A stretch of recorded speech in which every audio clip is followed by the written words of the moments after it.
Assalamualaikum warahmatullahi wabarakatuh. Perkenalkan, nama saya Erlina dari kelas malam.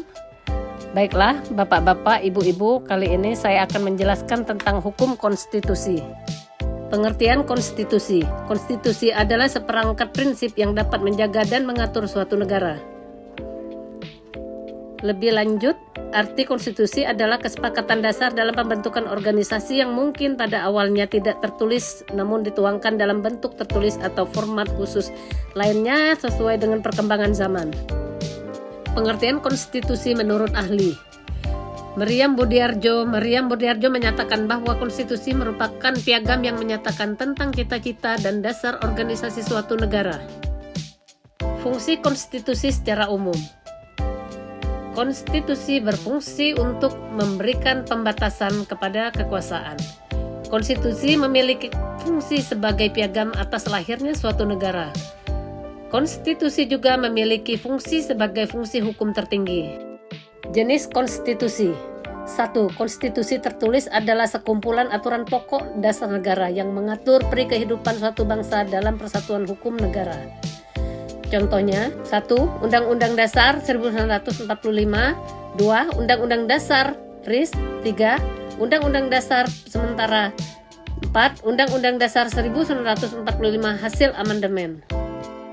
2. Konstitusi tidak tertulis disebut konversi atau kebiasaan sistem tata negara yang sering ada dalam sebuah negara. Contohnya, keputusan di MPR diambil dan diputuskan berdasarkan musyawarah secara mufakat.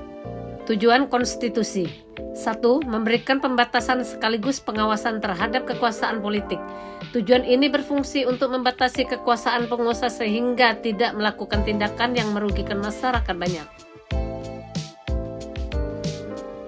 2. Melepaskan kontrol kekuasaan dari penguasa sendiri. Bisa juga memberikan perlindungan terhadap hak asasi manusia atau HAM, sehingga dengan adanya konstitusi maka setiap penguasa dan masyarakat wajib menghormati HAM dan berhak mendapatkan perlindungan dalam melakukan haknya. 3. Memberikan batasan-batasan ketetapan bagi para penguasa dan menjalankan kekuasaannya. Selain memberikan batasan-batasan untuk penguasa dalam menjalankan kekuasaannya, hal ini juga bertujuan untuk memberikan pedoman bagi penyelenggara negara agar negara dapat berdiri. Nilai dari konstitusi. 1. Nilai normatif. Merupakan sebuah konstitusi yang resmi diterima oleh suatu bangsa. 2. Nilai normal. Sebuah konstitusi yang menurut hukum terap berlaku. 3. Nilai sistematik. Sebuah konstitusi yang hanya dapat berlaku bagi kepentingan penguasa saja.